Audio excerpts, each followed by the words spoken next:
This season of the Creative Piano Teaching Podcast is proudly supported by Tanara Music Practice Platform.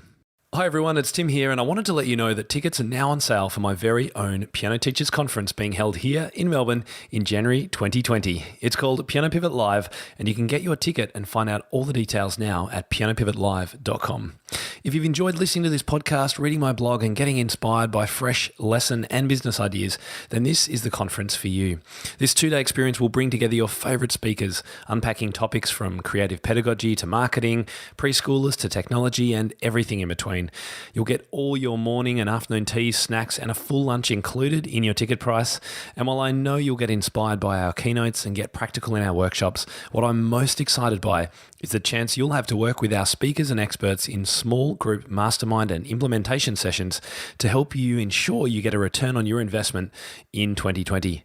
So if you've ever thought about visiting Melbourne or Australia, then this is your chance. It will be the perfect start to a new year of teaching, hanging out with other teachers from around the world, getting inspired, planning your studio, and making real change for the year ahead. Buy your ticket now at pianopivotlive.com before they all sell out. Okay, let's get on with the show.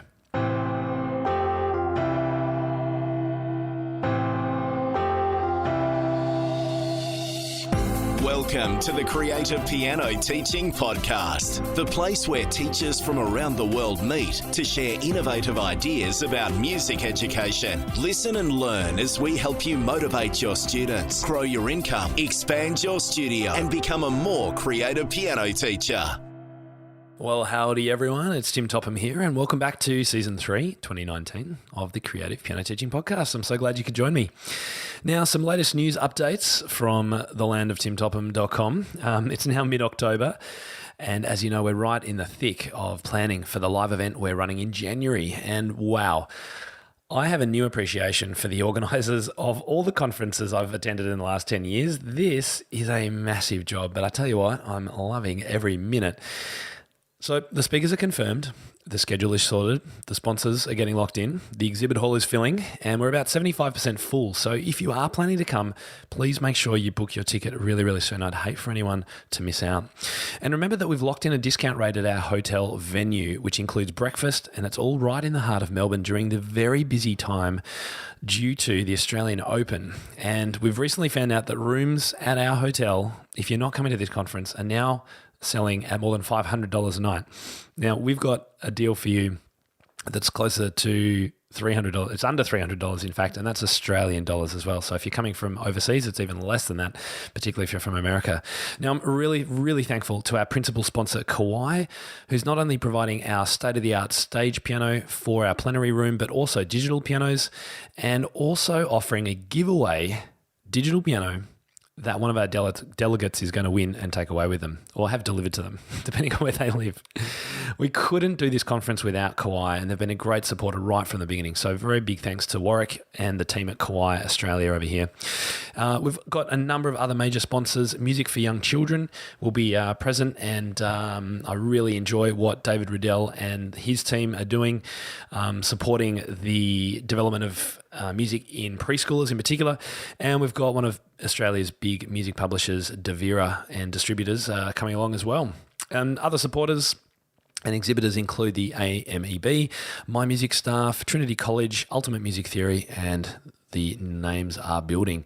If you're interested in joining these companies sponsoring or advertising at this conference, please send an email to melanie@timtopham.com and we can send you the details. Now, I also wanted to give you a quick update that in a couple of weeks' time, we're going to be releasing a new course all about technique, and we're going to launch it with a webinar. I love webinars, as you know. This one's going to be pretty special because what we've actually done, because technique is such a big topic and there are so many different ideas about it, rather than me just say what I do, what we thought we'd do is create a roundup course. So we have rounded up some of the top names in technique, you'll know them when I release the information, who have all created and contributed to this course. And we're going to get as many of them on that webinar as possible. And we're going to once and for all sort out this question of technique and what we should be doing with our students and how it all works. So I'm very excited about that. Stay tuned for more details. Listen out on social and on your emails. We'll be sending details about how you can register for that soon. Okay, on to today's show. Today's guest is a dear friend and someone with whom I connected at an NCKP conference a few years ago and has been a great supporter ever since. She's now president of the MTNA, and so today we'll be talking about her own experience with piano studies and teaching, what she's learned from over 49 years of teaching at all levels, her thoughts on group teaching, and we'll also talk about what the MTNA has to offer teachers and how you can get a discount on your registration for the next conference in Chicago in March 2020, which I'm looking very forward to speaking at. For today's show notes, the coupon code, links, and a full transcript, just type timtopham.com/episode 173 into your favorite browser, and Inner Circle members jump into our forums and grab the links there. Okay, so today's freebie, as we'll be discussing in the interview, is for a discount. And it's a pretty decent discount off the next MTNA conference. So the code you'll need, and we'll discuss this again a little bit later, and we'll pop a link in the show notes, is 20 Topham 20. So that's 20, capital TOPHAM in small letters, 20. And this will get you the member price if you're a non-member through to December 5th, 2019. So that gives you $210 off attendance at the next MTNA conference if you are not a member. It's a great deal. Make sure you use it, and we'll talk more about it in today's interview. All right, so let's introduce our guest. She recently retired as coordinator of group piano and pedagogy at the University of Texas at Austin Butler School of Music. Her articles have been published in Clavier, Piano Quarterly, and Keyboard Companion. She is co-author of Piano for the Developing Musician and Piano for Pleasure. Both texts were the first to use web-based tutorials and dedicated websites in group piano instruction. Look, there's heaps more to say about this amazing lady, but let's just get into the interview and meet her. Welcome to the show, Martha Hilley. Oh, I'm thrilled to be here. It's so good. Look, you are quite a celebrity, let's face it. It's very special to have you on the show. No, honey, I'm not quite a celebrity. Well, look, what it has been, what I do know for sure is that it's been a delight getting to know you over the last few years at all our various conferences. I can't remember where we first met, but I'm sure it was at probably an MTNA or an NCKP.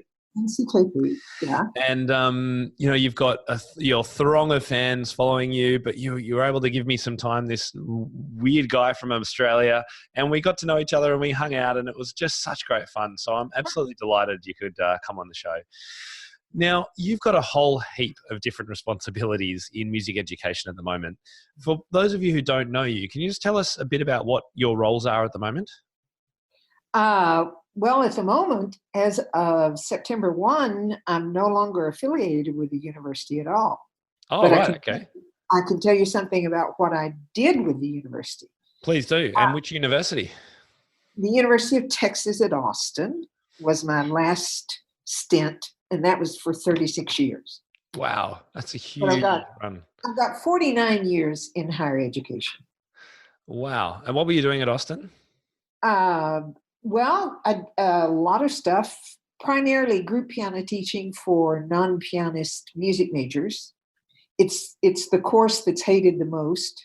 Oh, that's hard. By most music majors, leave me alone. So it's the vocal students and the trombonists and all of them. They've all got to do keyboard. Yeah. And, they want to say, I came here to practice my instrument, not the piano. Right. And So I've spent 49 years of my life trying to justify my being. But that's what makes it fun. I mean, that's the challenge in it. So I did that. I also taught group piano pedagogy, which means I'm trying to teach people how to teach group, because you can't just teach it like 16 private lessons. It doesn't work that way. That's the size of our lab. I taught, when I was at the University of Minnesota, I taught a course called Open Score and Figured Bass. Loved it. And that was for master's and doctoral pianist and organ students. Whoa, that sounds full on.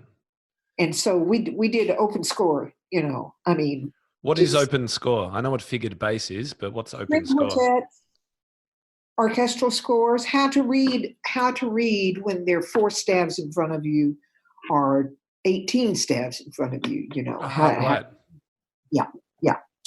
So I taught that. I taught for since 1984 at UT Austin, I taught a course called Career Goals and Management, because I think that's one of the problems with higher education. We don't look forward to what's going to happen to these students when they graduate. You know? So you have a doctorate, so what? Now what are you going to do?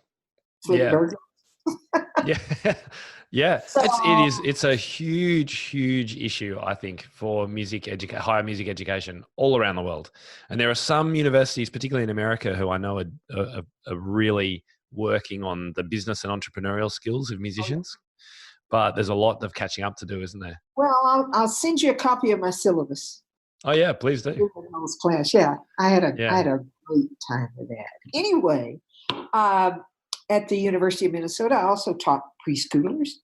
I was much younger, you know. You need a lot of energy for the preschoolers, don't you?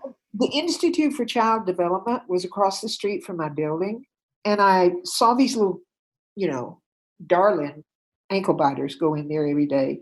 And I wondered what was going on with music. So I just went over there and asked them, and they said nothing. And I said, why? They said, because we don't have a budget. And I said, okay, if you will tell me, no, you can't do that, I will do it for free. But I want my pedagogy students to have the chance to work with preschool age children. And this is the only way I can do it. So I did that for 5 of the 6 years I was there. Great. If you ever want to know how you are as a teacher, work with preschoolers. They are painfully honest. I mean, out of the mouths of babes. It was wonderful. Yeah, we've actually got one of our speakers at Piano Pivot Live in January is talking about her experience building a preschool program to feed into her main student program. And it's a fascinating experience, the ups and downs that she's had in that process, not just with the teaching, but with actually working out what to teach and how it works and all that kind of stuff. It's going to be a really fascinating exploration. Well, it was great because I had the whole faculty from the Institute for Child Development watching me teach and telling me, I suggest you do this, I suggest you do that. And, then they reinforced things with the kids the whole week when I wasn't there. So it was great. It was really wonderful, but it's just, oh my God, they're wonderful. They're just wonderful. Anyway, my knees aren't that good anymore, so I can't do preschoolers. So now I'm gonna work with older adults. Right. And so would you say you've retired from university life now? Retired, gone. Done. That's it. Done. So now you've got more of a focus on one other big role that you haven't mentioned yet, which is of course the MTNA. Right. Well, you have, I wouldn't have retired if I didn't have a plan. You got to have a plan if you're going to retire. Because I don't sit well, I get that. Yeah, you're full of energy. Well, so what is the plan then? Okay, well, the plan, Chapter 2 is being president of MTNA. Right. And Chapter 1 was higher ed. Chapter 2 is being president of MTNA. Was that always a goal for you, Martha? No. Okay. No. Well, I was vice president of MTNA back in 2004 to 2006, somewhere around in there. And when I ran for president, didn't make it, and they said, "You got to run again the next time they came around." And I said, maybe that was a sign. No. So I did, and I won. And I said to myself, okay, this is a sign. You need to start thinking about retiring, because there's no way you can be a president of an association this big, this demanding, and have a full-time job. Right. So it was great. You're president-elect for 2 years, and those 2 years gave me time to plan what I was going to do, to tell my director, that's it, I'm done. Yep. Yeah. And then you're president for 2 years, and then you're immediate past president for another 2 years. So it's a 6-year gig. Right. Okay. Yeah. And where in the presidency are you? How many years in are you? I just started last March. Right. Okay. Yeah. So you're just 6 months in. I had 2 years as president-elect, and you start in March after the end of that conference that year. Yeah, So great. Chicago is going to be my first conference. Exciting. And I can't tell you how happy I am that you're going to be there. Oh, when you guys reached out, I was like, yeah, I love the MTNA. And just to be able to do some creative teaching on stage will be so much fun. Now, we're going to talk about MTNA in a little bit, but I just want to come back to a couple of things because you've mentioned group teaching. How did you get into group teaching as a bit of a specialist for your skills? Okay. When I finished my master's, I was newly divorced, didn't get a job, sent out all these, applications, didn't get a job. And there I was with debt, no job, and a master's. It's not a good situation to be in. So I moved to Dallas, camped on a friend's couch, and became a cocktail waitress. Wow. Well, you've got to pay off your debts. You got to do what you got to do. Yeah. And I found out that I was very good at it. At cocktail waitressing. Yes. At the first year that I did it, I paid off all of my higher education debt. Wow. In 1 year. It was fun. There's probably more that I learned as a cocktail waitress that has served me in higher education than I've ever learned in the classroom. Because you learn how to deal with people, Yeah. Anyway, long story short, my thesis when I was a master's student, I wrote a thesis that compared the progress of music majors if they studied piano as an applied student or in a group situation. And these are non-pianists. Right? Okay, right. And what I found out, because I was teaching all of them, whether it was applied or group. And what I found out is the students who took group piano, their grades were higher in theory, their grades were higher in music history. Overall, they were better music majors.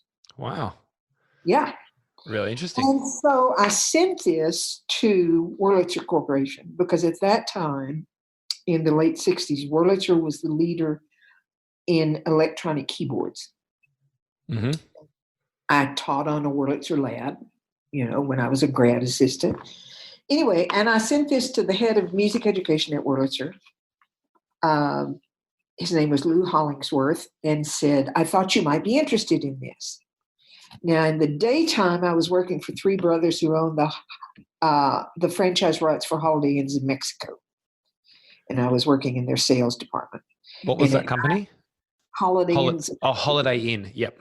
Yeah, Holiday Inns in Mexico. So in the daytime, I had that daytime job. At night, I was a cocktail waitress, and I was, Right. So I got this phone call from Lou Hollingsworth saying, we're fascinated by your treatise. We would like to meet you. And I'm going, why? Wow. Yeah. Anyway, he said, and what he said to me was, we think you're Wurlitzer people. And I said, okay. And he said, we're getting ready to have a 2-week conference where all the salespeople, all the administration, and teachers are invited to this. And it's in Utah. Can you come? We'll pay your way. And I said, I don't know if I can be off work for 2 weeks. So I went in to see my boss, and I told him this had happened. And he said, Martha, do you really think I thought you were going to be with Holiday Inns in Mexico for the rest of your life after you stopped this money going to college? And I said, well, probably not. And he said, you've got to go. Of course you can go. So I went, and by the end of the 2 weeks, they had asked me to be a clinician for them. Wow. I know. I met Larry Rast. Is that a name you know? No, it's not. Larry Rast was a professor at Northern Illinois University in DeKalb, Illinois, which is where Wurlitzer was. He was the head clinician for Wurlitzer. This guy trained more of us than anybody else. I mean, there are group piano teachers all over the world that have been trained by Larry Rast. Right. He was like the Pied Piper of group piano. And I decided, oh my God, this is what I've got to do. So that's where it started. There you go. What happened was There was a health issue with one of the piano faculty at my alma mater, and they called me and asked me if I would come back and do the group piano classes because they knew I could do the teaching. And I thought I should do this. So I went back. I did that. While I was there, I got a call from a university in South Jersey, Glassboro State University. And this guy said, we have a position in pedagogy and group piano, and we would like for you to interview for it. And I said, you're so nice. I have a job. I'm happy. I don't want to move to New Jersey. And I'm thinking in my mind, New Jersey, yellow sky, smokestacks, kids in the hallways in public school with knives and guns, and Is that what it was like? Well, no. No, okay. Well, it turns out they called Wurlitzer saying, we need someone who's trained in group piano teaching. Do you have a suggestion? And they suggested me. So I got the job. In New Jersey. Well, why not? Yeah. South Jersey's beautiful. It really is. It really is. Anyway, loved it. So my second year there, I got a call from the University of Minnesota. Same spiel. We have pedagogy and group piano.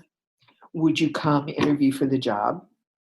I called Lou Hollingsworth and I said, Lou, did you give my name? He said, yeah, they call you. And I said, yeah. So I went, I got that job. Isn't it interesting though, Martha, how from working at a Holiday Inn and cocktail waitressing, one person saw the potential from one piece of research that you did. And opened doors for me. And it just opened bang, bang, door after door after door after door. And what was your role at Austin in the end? 1971. It started in 1971. The first real interview, the first time I applied for a job was when I came to UT Austin. Right, okay. It was 1982. It was 11 years later. Yeah, amazing. Word of mouth, the power of word of mouth. I know. Yeah. What was your role at UT Austin when you finished? Was it professor? Yeah. Yeah. Fantastic. And was it a bit sad leaving that after, did you say 36 years? 36 years. Yeah. Yeah. Oh. But as you said, you've had a plan that you can now follow. It's not like you're going and lying on a beach. You are just as active now as you were before. Well, one of my freshmen said, and they all call me Hilley. One of my freshmen said, Hilley, 49 years, why don't you do just one more year and it'll be 50? And I said, because I don't have to. Yeah, I miss the kids. I really miss the kids. But I have other things now to do and play. Yeah. And are you doing any teaching anymore of students, or is it all working with teachers now? It's all working with teachers now, but I have a chapter 3. Do you want to hear about chapter 3? I don't know what a chapter 3 is. Well, chapter 3 in your journey. Yes. Sorry. Yes. Chapter 2 is MTNA. Chapter 3 is I'm going to set up a studio here in my home that specializes in beginning adults age 60 and above. Oh, cool. Group piano lessons. Yep. Yeah. Sounds good. I want to do it forever. Oh, good on you, Hilley. And that's going to start in about 4 years. No, that'll start in about a year and a half. Okay. There'll be some crossover after your presidency. There's not quite the commitment. Yeah. Yeah. And so with your group teaching, I'm always interested because there's two schools of thought with group teaching. One is that group is kind of like individual kids working with headphones, doing their own thing, playing together sometimes. And there's the other approach, which is everyone is playing aloud all the time. It's an ensemble. It's a classroom experience. Do you fall into one of those schools of thought? Both. Both. A mixture of both. I'm an 80-20. In favor of 80 out of the headsets, 20 in. Okay. Yeah. Because when they're in the headsets, I'm not going to individual students, but I've got them in pairs. I've got them in quartets. I've got them in sextets. I've got one kid on one side of the room working with three kids on the other side of the room, and Right. that, and a duo in somewhere else. And in the meantime, I'm working with a student that's having a lot of trouble. Rightio. So you can connect two students. You can connect two students on other sides of the rooms through the technology in your lab. Yeah, through the control center. Yeah. Right. Got it. Okay. So they're very rarely working independently as a single student practicing anything. They'll generally be working in twos or threes or with you. Yeah. Or with me, or the whole group together. Right. If people who teach group piano, if you're smart enough to shut up every once in a while and get out of the way, kids learn so much from their peers. They really do. That's the beauty of teaching in group. And particularly if you work very hard from day number one to build a sense of community in the classroom, and it's a safe community. You check your ego and your inhibitions at the door when you come in. You're going to make lots of mistakes. We applaud them. We have great time with them because that's how you learn. Right. So it's if you don't do it that way, it doesn't work. It just doesn't. You can teach them some repertoire and some scales and stuff like that and let them come do it, but you're not making a musician out of them. Right. Yeah, the advantage to me of group, I haven't taught. I've done small amounts of group in school-based settings, but the advantage to me is that yes, some of those skills that independent piano students struggle with, like playing in time, keeping a beat, knowing how to balance themselves with other instruments and not be in charge, things like that. They're only things that can happen with another person or another instrument. Yeah. Well, and with college students, my job is to get them good enough on the piano that they can use it as a tool. Mm-hmm. Whether they're a choir director, an orchestra director, a band director, a violin teacher, whatever they are, just so they can use it as a tool. So I've got to show them how the piano can help them pass theory class, for one thing. Mm-hmm. Yep. So we do lots of theory. Lots of theory. I have to, the book that they use is a book that I wrote with Lynn Freeman Olson. And when we were writing it is when I went to Texas and I found out that the authors of my favorite theory texts were on the faculty there. Yeah. Okay. Stephen Koska and Dorothy Payne.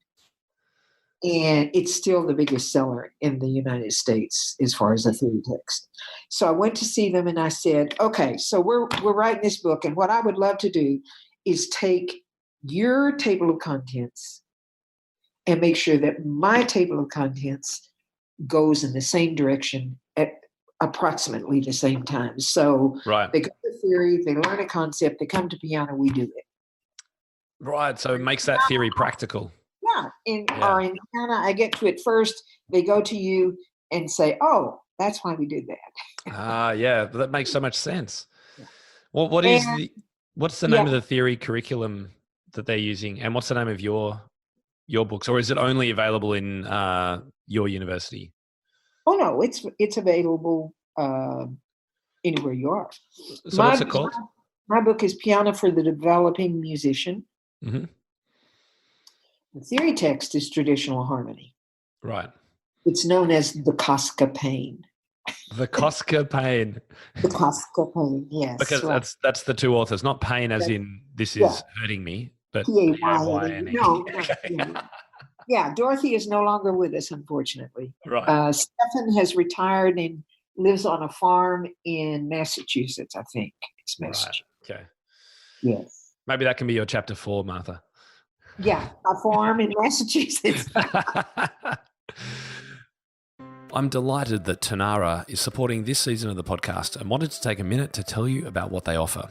Tanara, spelled Tonara, creates an inspiring community for music teachers and students throughout the week, with students feeling connected to their teacher and peers.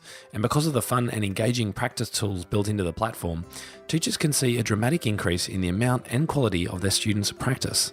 Teachers no longer have to worry that assignments will get lost or go unread. Multimedia-rich assignments can be reused and updated quickly, making any assignment a festival of creativity and inspiration. Help your students discover the difference effective practice can make. Tanara is available on mobile, tablet and desktop, so head to tonara.com, that's Tonara.com, and sign up for a 30-day free trial or download the app from your respective mobile store on your device. Let Tanara create happiness in your studio today. So, Martha, I'm really keen to chat about MTNA because this is obviously a huge passion for you. It's a huge part of your life. While you've taken on the presidency recently, you've obviously been involved for some time too. What do you see as being the main goal of the MTNA? Okay. I thought that you would ask something about that. So what I did was went to the website and looked at what they had to say about that. And there's a mission that's written there, and it's to advance the value of music study and music making to society and to support the professionalism of music teachers. So it's to make sure that society understands that music is fun, beneficial. It's something all people should have in their lives. And to make it really good, you want to have quality teachers. So there's that advocacy side to government and all of that kind of stuff. So supporting the mission of music teachers, I should say, around the world, because MTNA is music teachers, not just piano teachers. And then also training them and supporting them as teachers. Yeah. So this whole thing has a three-tiered approach. And there are three objectives. The first one is to engage the public about what's going on with music. The second one is to sustain the profession. So make sure that there are ever better teachers. And this is where the certification program comes in. I wanted to ask you about that too. Yeah, and the conferences.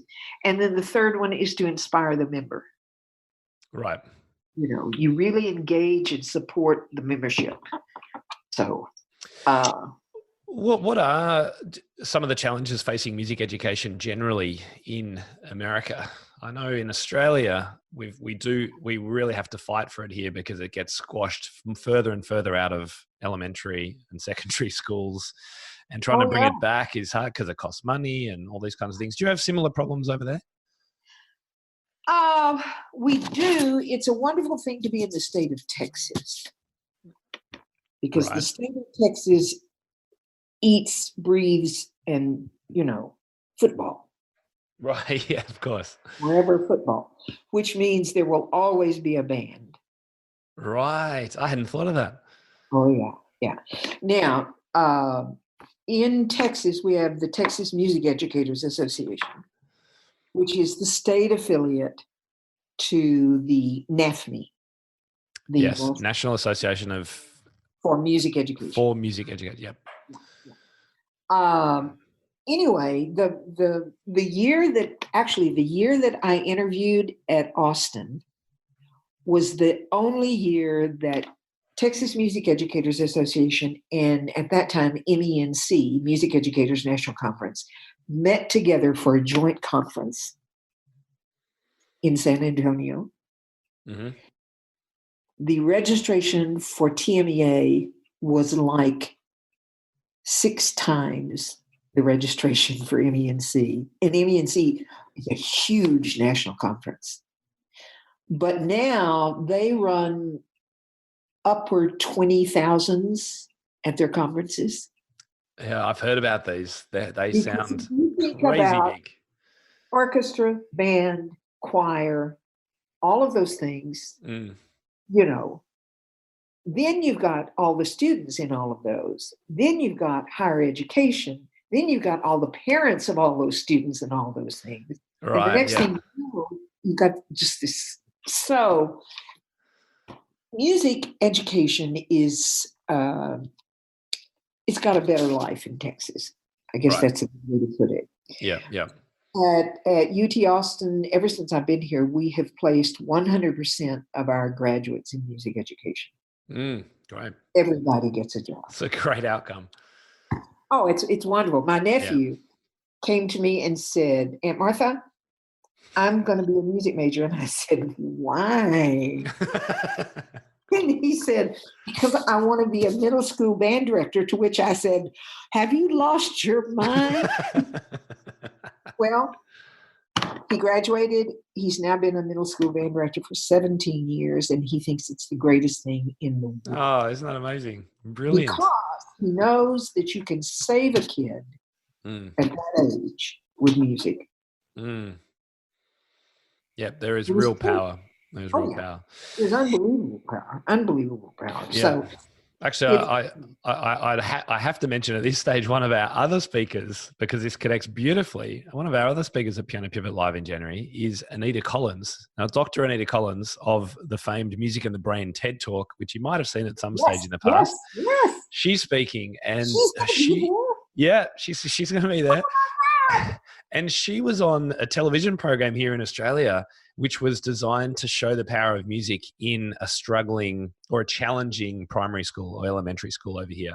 So they brought these amazing people. You know, one of the Australian Idol winners came and he was working with the kids, and she came in as their one of their consultants, and all these instruments were donated. And these kids, as you said, it saves kids, and you could see that happening in this show. Yeah. When you saw the kids at home, their family lives, and how music was bringing the school together. It was utterly amazing. So she's speaking as well. It's going to be so good. Wow. Oh, I can't wait. We've got a good lineup. So just on the MTNA, one of the things it's most well known for is the certification program. And so teachers who aren't in America may have seen teachers who are in America with National NCTM after their name. Very good. And that means National Certified Teacher of Music. Certified Teacher of Music. So this is the program that MTNA runs to certify teachers in not just piano, but all instruments, I believe. Is that right? Yeah. So how does that work for teachers that might be listening in America, might be interested in it? Okay. All right. One of the best places to find out about certification is to go to the website. And that being mtna.org. Yep. mtna.org. So if you want to be nationally certified, there are 5 things that you need to do. Number 1 is you write a teaching philosophy. Mm-hmm. Now, you might think, well, do you know how few applied music teachers have thought about their teaching philosophy? I do know, because it's something I encourage teachers to do as well. Yeah. Well, I mean, if you're in higher education, I mean, you have to have a teaching philosophy if you ever go interview for a job, because that's one of the things they're going to ask you. Right. Okay, so that's project number 1. Project number 2, you do an analysis of 4 teaching pieces. Mm-hmm. And these are from the Baroque, Classical, Romantic, and Contemporary periods. They're usually intermediate level pieces. And you have to analyze them as far as how you would teach them, what you see from a musician standpoint, from a technical standpoint, all these things. What would you follow this up with? Those kinds of analysis things. Number 3 is the big thing. Everybody thinks it's the biggest thing, and that's present your teaching. So this is a series of 3 videos. The first video is 20 to 30 minutes. And this is a student who has started a repertoire piece. So you've got them going from, day 1 with a rep piece. Mm-hmm. Then later on, you have a 15-minute video that shows them in process with this piece. Video 3 is another 15-minute video that shows them right before they play this on a recital. Right. Or guild or for federation or, whatever they're doing it for. Mm-hmm. So you show the progress that you've had with a particular student. It's not just you teaching 3 abstract students. Right. You want to know that things progress. Yes. Yeah, Yes. that makes a lot of sense. Right. Then project number 4, sorry for the rattle of the pages, is describing your teaching environment. What have you done to your studio to make it a safe environment, to make it an openly learning environment, Mm-hmm. to make it an environment that's full of curiosity and enthusiasm? Right. Yeah. Inspiration and things. Yeah. And so that's a discussion or photos of, or no, just a written work. Well, you write it, Right. and they also have you respond to 3 different scenarios. Okay. One that would have how you would work with students in a particular scenario, how you would work with colleagues in a particular scenario, and how you would work with parents. Right. Okay. Is that related to the studio look of the studio question though? No, these are just abstract scenarios, and you don't know what you're going to get. Oh, I see. Okay. Yeah. So you really have to think, well, I don't know. Then the last thing is all about business practices, ethics, financial, all of that. Great. I'm glad to hear, given, as you know, my focus is helping teachers with the business as well as the pedagogy. I'm glad to see that that's in there because it's so important. It's all very well if you're a great teacher, but if you can't understand the functions of the business, then you're not going to be able to teach very long, or you'll burn out, or both. Yeah. Well, one of the main projects, for instance, on my career goals and management class is they have to develop a business operation plan. Mm-hmm. It shows that they could pay their rent and put food on the table if the job of their dreams is not waiting for them. This may be a teaching studio. It may be a concert series. It may be, they can do anything they want to do. But they got to put real numbers on a piece of paper. Yeah, it's great. Very good activity. Very worthwhile. Yeah. So you do. Anyway, the certification thing is, to me, it's a way to get a teacher to really put a lot of thought into the fact that, number one, they're running a business. Right. They are as much a business person as someone that has a barbershop, as someone that has a clothing store. They have a product, and music is their product. How are you going to sell it? How are you going to keep the students that you have? How are you going to make the students that you have successful? Not everybody is going to be a star, but everybody can enjoy what they're doing. Right.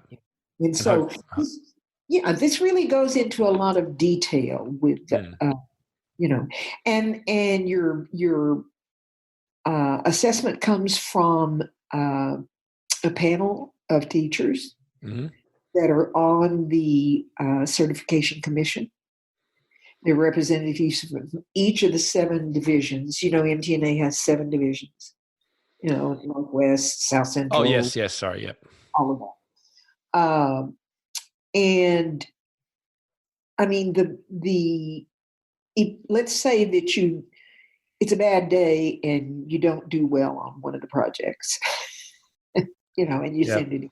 Yeah. Well, even if you didn't do well on that and they can't pass what you did, you have a year to redo. Right. Yeah. And is there a time limit in which you have to submit all 5 things from sign-on date? With the year. It's within a year. So if I start today, I need to submit by whenever it is, September, October next year. Okay. Right. Right. But the thing is, you can start working on these projects now. Yeah, that's right. So if you're smart, you will go to the website and look at these projects, and there are all kinds of suggestions. There are papers that have been written. There are videos that you can look at. I mean, it's really very helpful. What I love about it is even if you decided not to go for certification, you're going to learn from just looking at the resources that are on the website. Mm. But I think having that little NCTM, there's in one of these, there's a question from somebody, why do I need this? Well, and Sue Steck Turner is the one that writes this paper, and she wrote back and she said, and my answer to you would be, well, probably you don't.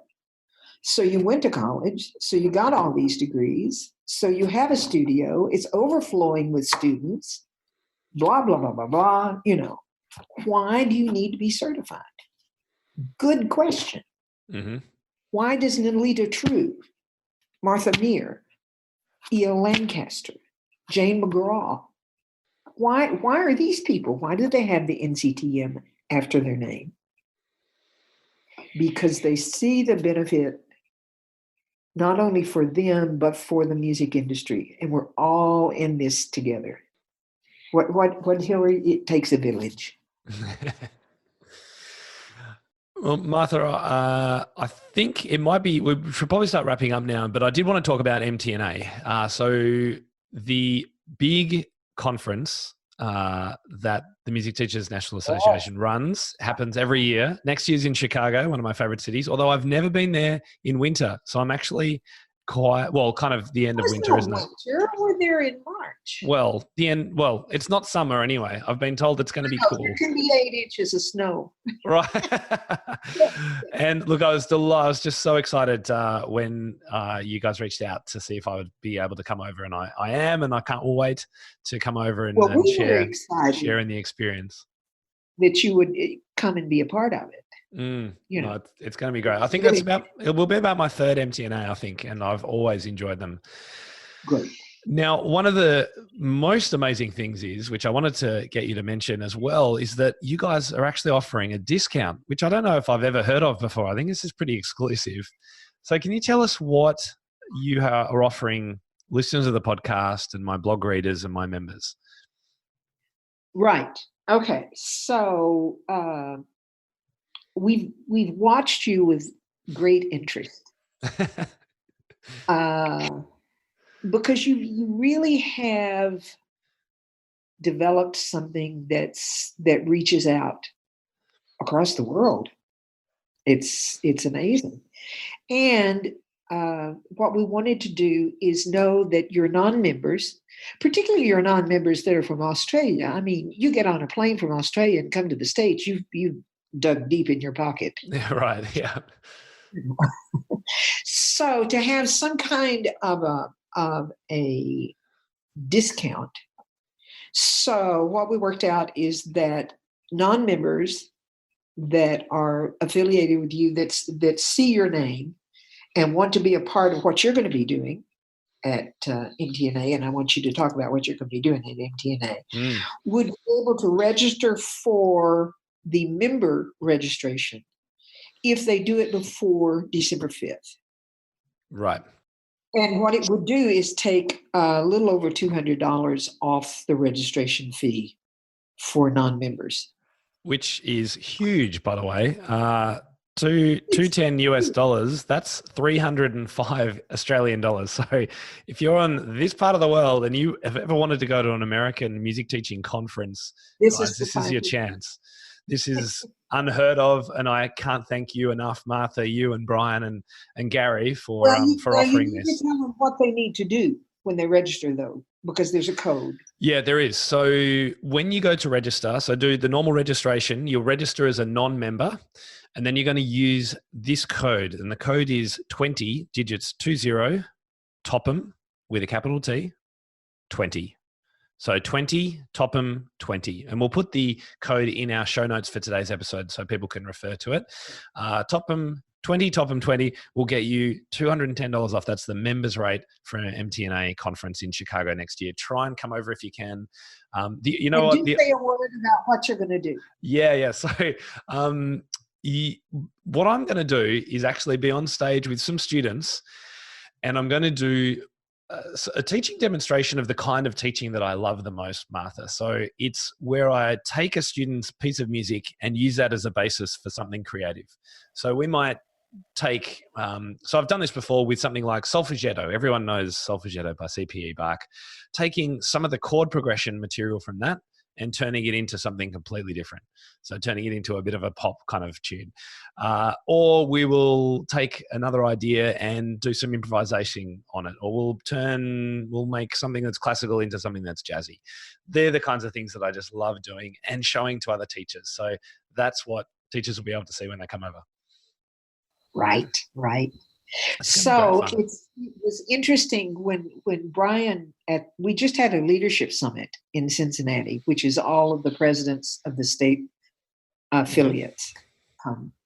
And he went through the program, and he said the advanced masterclass will be Anton Nell is going to do the advanced one. The intermediate masterclass will be Dennis Alexander. And then we're going to have a special masterclass. It's top of them. I thought to myself, yeah, that's a good way to put it. Yeah, it's going to be quite different, that's for sure. I did something kind of similar at MTAC a couple of years ago, and it was I just love working with students. So, and I know how much value I get from seeing other teachers teaching and interacting with students. So I wanted to give that opportunity to your audience as well. So it's going to be great fun. So yes, heading to the MTNA website, mtna.org, you'll be able to find the links to the conference there, and then use that coupon code if you're a non-member. Topham 20 Topham 20. And that will get you a discount. But make sure you do it before December 5th. Right. Now, I did want to say to your listeners, if they want to contact me, my email, you've got my email, right? I do. Are you happy for me to share that? Yeah. Yep. Please do. Okay. Please we'll pop that in the show notes for anyone that wants to contact Martha. That's very generous, Martha. You are so busy. Are you sure you want to do that? Oh, sure.